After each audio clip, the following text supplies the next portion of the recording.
All right, so good morning, everyone. Good morning to all the podcast listeners. This is Brian again, and we're here at Inspiring Educators. All right, so educators, as you all know, we're using technology now. So I'm now very excited. All right, I'm very privileged that I have here one of my best colleagues when it comes to education. He's from New York, and I bet everybody knows him. Most of our, participants in our online webinars.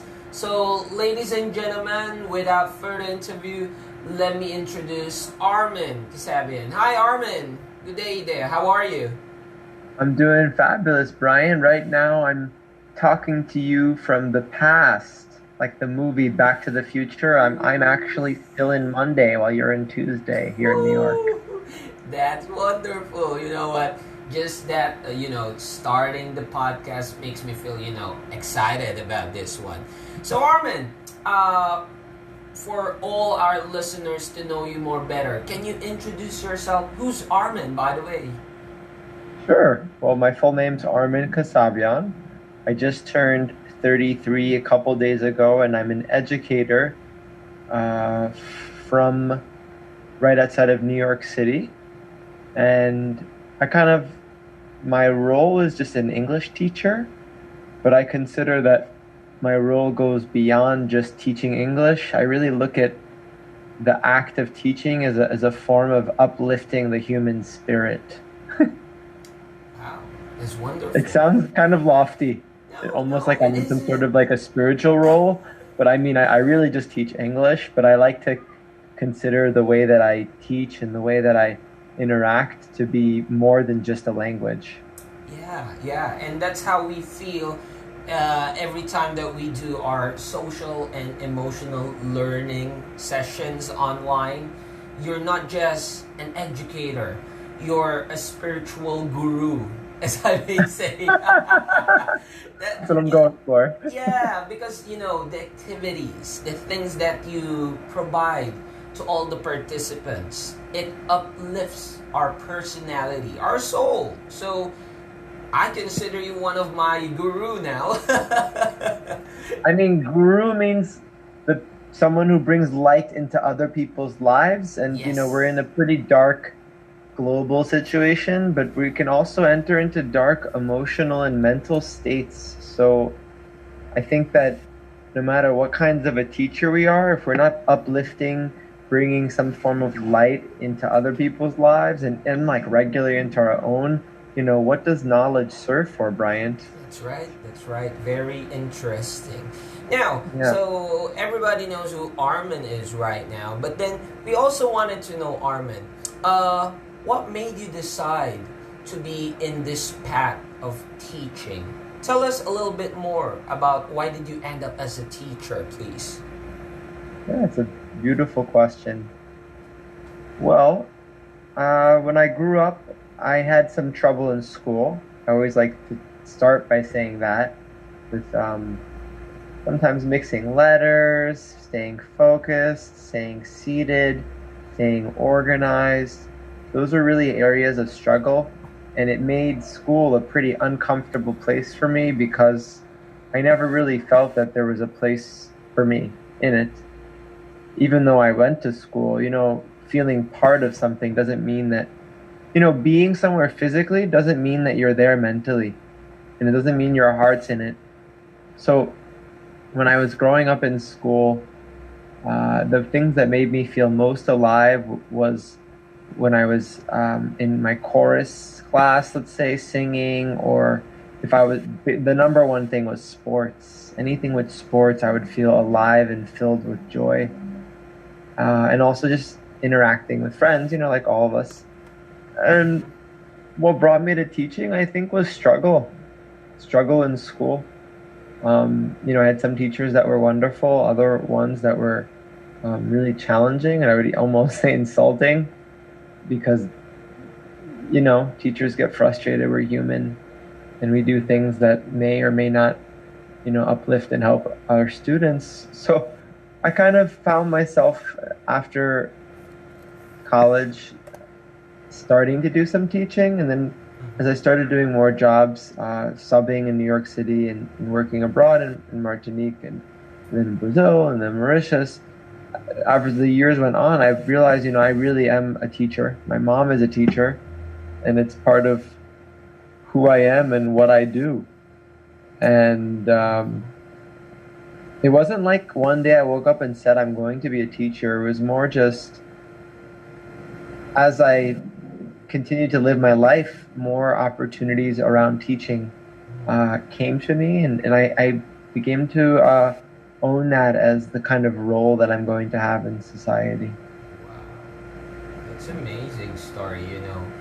Experiencing difficulties when you were younger, but then you found an outlet to practice who you really are, and then ending up to be one of an inspiration person to lots of people around the world, because you mentioned you've traveled mostly different parts of the world, different countries. So that's really, an inspiring story for those who are traveling now to the path of teaching. I'm really impressed with that one, Armen, to tell you. That's really, inspiring, life-changing for those who are having, difficulties now. So, well, it makes me want to ask you this, Brian. Sure. Did you choose teaching, or did teaching choose you? Right. Well, thank you for that very amazing. I'll treat that question as very amazing, because you know what? When I was in college, my first choice was fine arts. I'm into drawing. I love to make pictures. But then, my mother told me that there is no future on that one. I got frustrated. I got really, annoyed of that idea. So I decided not to take the first semester. I just stayed at home, doing nothing, just enjoying the life of a teenager. But then I saw something. I saw something on one of our, neighbor, who was a teacher. I saw him that when he went out of his house in the morning with a positive face, at night when he comes back, he still got that positive face. So I've asked him, sir, what's with the smile? You went out smiling, you went back home smiling, and it took you for a few, or not just few hours, but very long hours. He said, I love what I'm doing every day. And I said, what's that? I'm a teacher. That made me decide that, this job is interesting. So on the second semester, I enrolled to, as an educator. And then I fell in love with it. But then time has, challenges for me. I need to stop. I need to work for the next 8 years of my life. And then after that, teaching called me. So I would say those two options happened with me. That's why I would say that I really fell in love with teaching right now. That's my experience. Like you saw someone and then it made you fall in love when you saw how they were in love, but then you needed to go through life in order to realize you were in love. Yes, that's right. A very long journey, but in the end, I'm here. I love what I'm doing. I love sharing my knowledge to everyone. And I love to learn new knowledge as well. But I think that's what pushes us as teachers is that we're never done learning. We're just changing. I don't know how many years you've been in the same school or different schools, but I find myself on a constant kind of learning journey. Mm-hmm. Oh, me too. Me too. This profession that we chose, it's a lifelong journey, a path that would never end, because learning doesn't stop in here. Learning challenges us, right? Big time. All right. Now, since we know who Armen is, why did Armen become an educator? Now, every time that we have activities like in the social emotional learning webinars that we attended, I'm always seeing you positive. I wanted to know, Yeah. Armen, what makes you stay positive despite of the situation that everyone is experiencing? Well, I would first say that I'm not always positive, Mm-hmm. but I can project a certain degree of positivity when I interact with others. Wow. And I just want to say, because like, I mean, we're all human and we're Mm-hmm. going through the ups and downs You're of right. what it is to, wake up some days and be like, ugh, and then wake up other days and just be like, yes. And then what feeds me, Bryant, seems weird, but I mean, I'm an extrovert, so I'm very fed by people. And particularly when I'm around people who are excited and inspired and who are motivated, like you're a very motivated person. A lot of the people in our group of our exchange for social emotional learning are motivated. And just, you know, I remember reading somewhere about people who are successful. They Mm-hmm. don't surround themselves by mediocre people. Mm-hmm. So it's like if we want to be successful, if we want to be excited, if we want to be inspired, and if we spend our time around people who are really, oh, you can't do that. Oh, no, it's a waste of time. Like nothing against your mom, but I know you mentioned that your mom had that comment at first. And I think Mm-hmm. we all have that. Our parents have said numerous things to us and we Mm-hmm. love them with our heart. But Of course. at a certain point, we need to like listen to them, but also listen to ourselves. Yes, yes. You're right. You're And right. because, as well, like she's saying it out of love. Like, you know what I mean? They want us to be successful, so they don't want us to, because I guess, how can I say this? I guess I'm going on another topic, but everything's about our parents, by the way. Anything that you do, it's a realization I had recently. It's Mm-hmm. all a reflection of your relationships with your parents. Even if it's with your students, like an example could be your student does something that frustrates you. Yes. How do you respond? Usually I just ignore it. So like that's like a skill I've learned from my mom, like ignoring. And then like I don't really yell, but like my dad would be more the yeller type. Mm-hmm. But a lot of our skills of how we deal with stress are unconsciously learned during childhood. And then if we're unaware, most people live the rest of their lives on repeat of what their parents taught them. So if you're asking me why I'm always positive, I don't know if I'm always positive, but I know that I do a lot of physical activity so that I stay connected. And it could also be yoga or any other activity where like singing, like when I was telling you when I was younger, those are things that I do that keep me aligned with my spirit. And I think it doesn't matter what religion or background you're from or what country. Like Mm-hmm. every society has a sense of like what is a spirit. It's this, at least for me, it's Yeah. this inner knowing that certain things make me feel light and good, and Yeah. other things make me feel really heavy and down. So I just want to connect with the light and good, and when I do that in me, I'm able to help other people do it in themselves a bit better. Marvelous, marvelous. Really, by just That's a hearing lot of those information. words, you A know, lot of information. we've been in a few webinars and few SEL sessions, and we've known each other for a few months. So, that words are really helpful to me, and it keeps me inspired despite of the situation. And those thoughts that you've shared right now, it starts to add on my inspirational bank.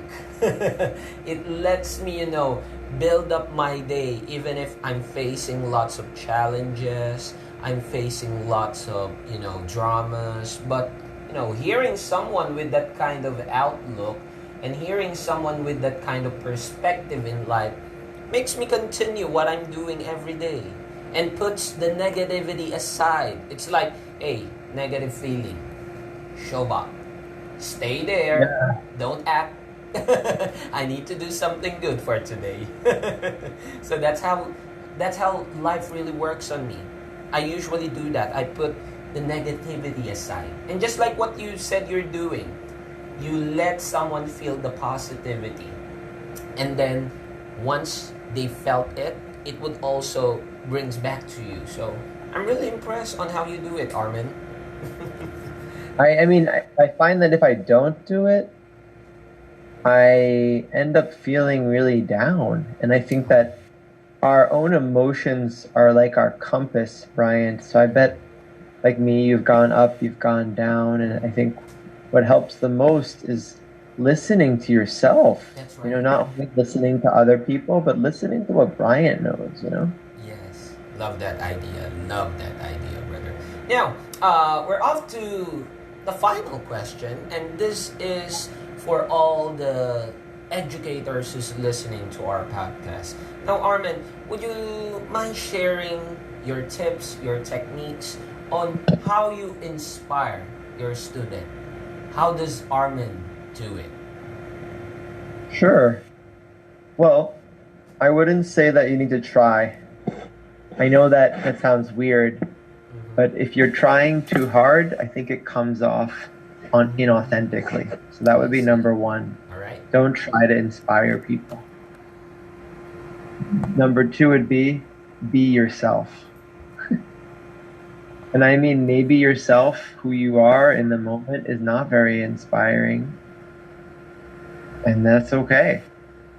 But I think that, um, I mean, I think you can tell I'm someone who needs a lot of stimulation. I love to be excited. I love to be doing things. I love to feel like my life is impacting someone else's life. And if I'm not, there's a little challenge for me. If I'm not feeling that all the time, I start feeling, oh, I'm not good. Oh, I have no purpose or whatever. But the truth is like whatever I'm doing, I'm gonna keep doing it because it feeds me and it feeds other people. So I guess my number 3 point is to do things that feed my heart and my spirit and my excitement and my mind and my inspiration deeply. So I said to you before, physical activity, breathing activities, singing, connecting with people like you, Bryant, and a lot of the friends in our group, um, talking with my girlfriend, talking, even if I have challenges sometimes with my mom or my stepdad. Oh, you hear the lightning here. You know, trying to build on um, not having too many disruptive relationships in my, I guess you could call it personal life. But I've definitely had challenges in my school life, you know, where challenging students or, Yes. you know, like where you can't get through to people and you feel like you're not able to teach, you know, like everything in your head so clean, maybe, or maybe it's messy. But either way, once it goes out into reality, you know, we're dealing with people who have all these different situations and things don't aren't clean. You know what I mean? Like you may write something on a lesson paper Yeah. or not, but once you meet life, you have to respond. So I think to be inspiring, you have to be responsive. And that means that you're able to respond to what people's needs are at the level of their heart, their emotions, their minds, and to make them feel connected. Because as I was saying before, you know, we all go through different challenges, but Yeah. a lot of things are related to our childhood. And if we've experienced a disconnection in our childhood, which is one of the foundations of trauma, what our job is as teachers is not only to give information and help them pass tests, but it's also to make people feel connected to each other, connected to what you're teaching, and connected to you as the teacher. So that, I mean, I think I'm going in a roundabout way, but for me, the name of the game is connection. Because if Yes. someone's disconnected, why would they ever want to learn from you? Wonderful, wonderful. But you know what? Something that struck my mind right now is to be interactive, you need to be responsive. That's the key phrase that that I'll be remembering for this whole day, for the next few days, because that's what I usually do when I'm talking to educators that I'm inviting here in the podcast. I make sure that I have at least a phrase from them that would allow me to be much more better than I am right now. So thank you very much, Armen. That is really, a very simple way of Can I inspiring ask a people. follow up? Can I ask you a follow up? Oh, How sure. do you, just to ask you, how do you do that? Because I can share what I'm trying to do and I'm still learning. How do you stay responsive to other people? Well, for me, um, I always have this two persona.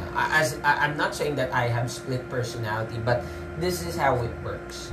I'm a teacher inside the school. I know you're familiar with this. Inside the school, we're teacher-student relation. I'm gonna be giving you activities that would nurture your mind. I would be listening to your difficulties and give you the easiest way. But outside the school, I am a friend. I am your second father because that's what education has taught me. We are the second parents.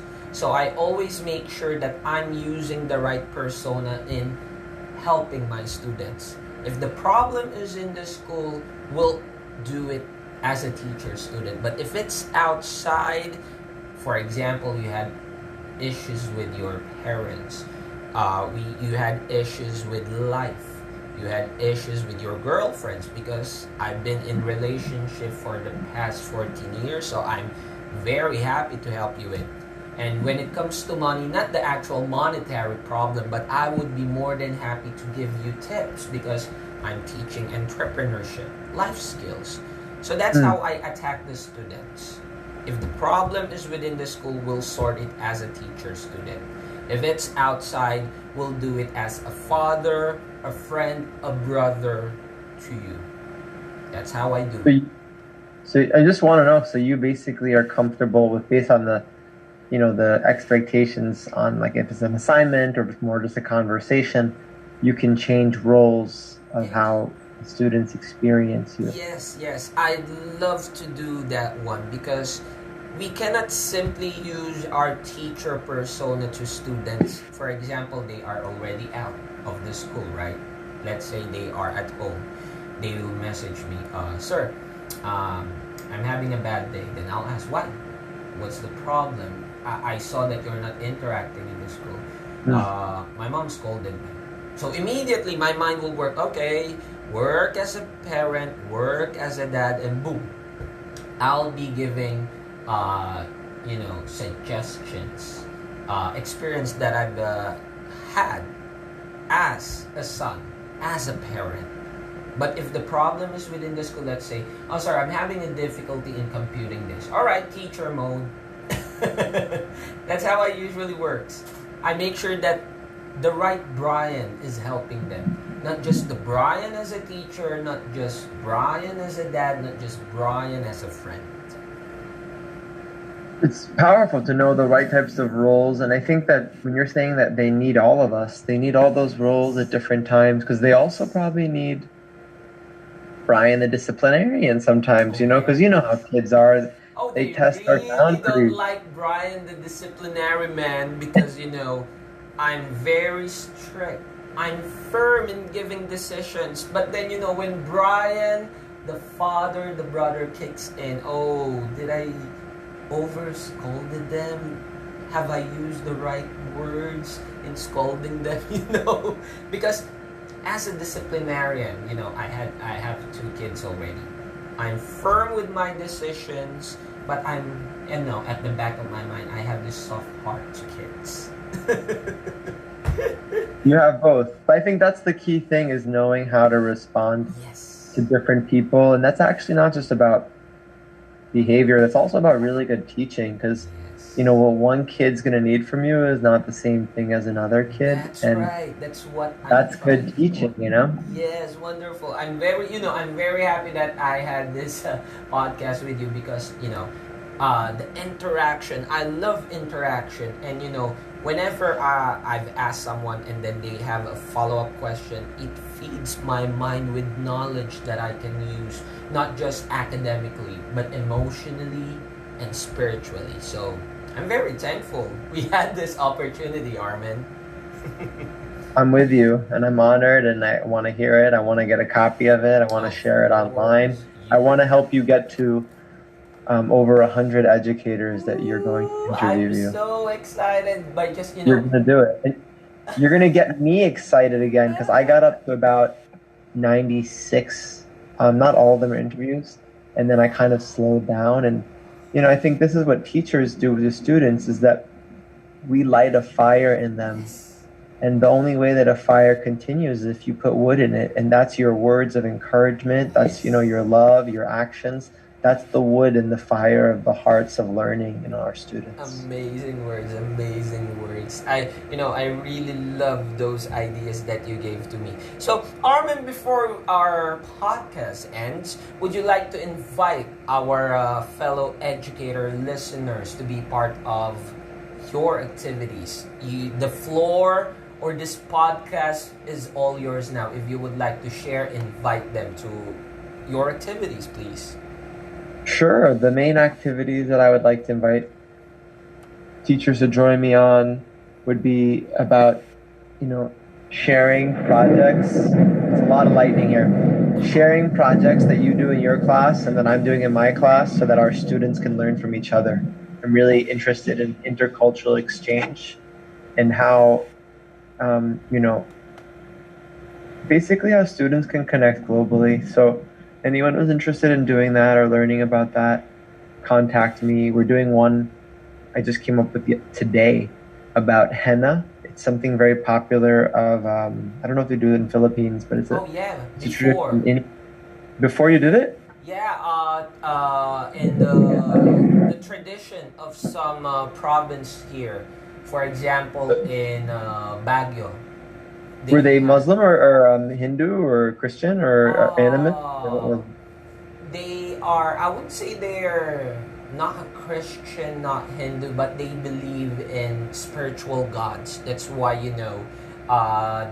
the henna or the tattooing process is being used. So, yeah, I can. So I'm actually starting a project on that around students and teachers exploring henna as a cultural and intercultural process, and I want to collect stories from young people around the world and teachers about henna as a cultural and intercultural practice for storytelling. Fantastic. I would love to be part of it. I would also love to help you because, here in the MOOC Philippines, we are connected from the top part of the Philippines up to the bottom. In our term, Luzon, Visayas, and Mindanao, we are connected as one. So whenever I have, source teachers that could help you or even students, I would be messaging you as well. So let me also ask you, where can they contact you, Armen, just in case they're interested about this matter? So one, they can contact me on Facebook, Armen Mauritius on Facebook. What we should do is put a link to my Padlet, and they can just jump into the Padlet. The Padlet is called Henna Around the Globe, a global henna community. And Padlet is a technology that both me and you are passionate about, and Yes. I'm using it I'll just explain if people are listening. It's a wall, digital wall, that you can put onto any computer or any phone. And as long as you have the app on your phone or you just have a computer, you just go to Padlet.com and you can see all the different ideas, and it can hook you up to links. You can get hooked up to images, videos, stories.